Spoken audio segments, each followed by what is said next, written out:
یہ جشن عید میلاد النبی یہ بیٹھ کے پجاریوں کی طرح یہ کھانا کھانے کے لیے محفلوں میں سج کر اور محفلوں میں شرکت کر کر اور اپنی زبان پر عاشق رسول ہونے کا دعویٰ کرنے والے، یاد رکھیے وہ نبی تھا جو سارے عالم کے لیے ایک آئیڈیا نمونہ بن کر آیا تھا کہ ہم نے آپ علیہ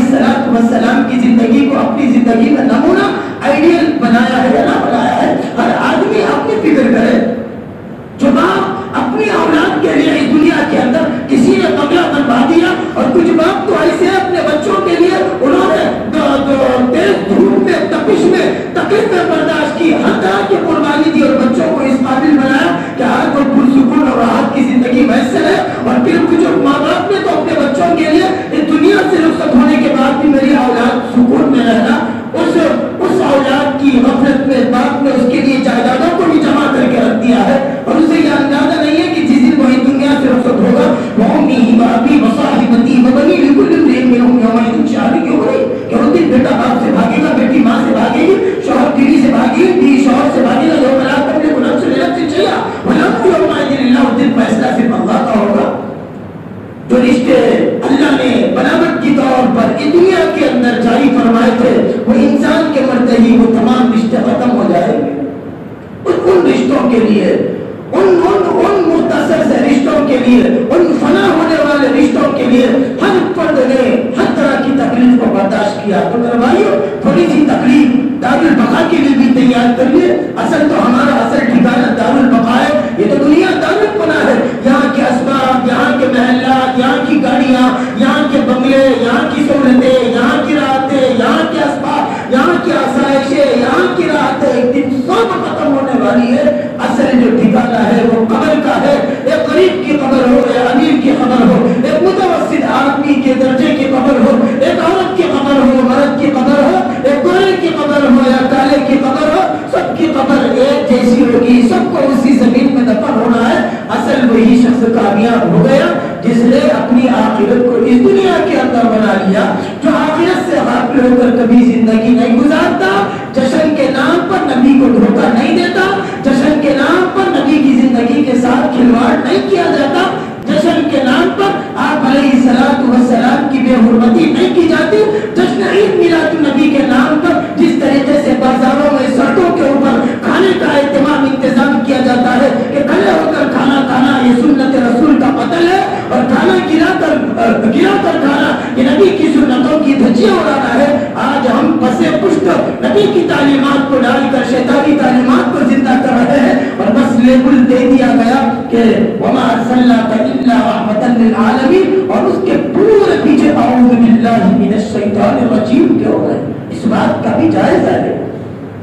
ہماری زندگی کا ہر عمل۔ کیا آپ نے یہ سوچا، کیا آپ نے یہ فکر کی میں اس دنیا سے چلا جاؤں گا، میری بیوی کے ایمان کو میں نے صحیح کیا یا نہیں کیا، میں اس دنیا سے رخصت ہو جاؤں گا، میں نے اپنے بچے کے مستقبل اور فیوچر کے لیے تو اعلیٰ سے اعلیٰ معیاری چیزوں کا اہتمام اور انتظام کروا دیا ہے کہ کوئی دنیا کا مائکا لال اور کسی کی یہ جرت اور مجال نہیں ہوگی کہ میرے بچے پر کر کے دل آواز اٹھائے اور اسے محتاج تسلیم کر سکے۔ میں نے اپنے بچے کا فیوچر معاش کے اعتبار سے بنا دیا،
نبی نے اور صحابہ نے سال کے 12 مہینے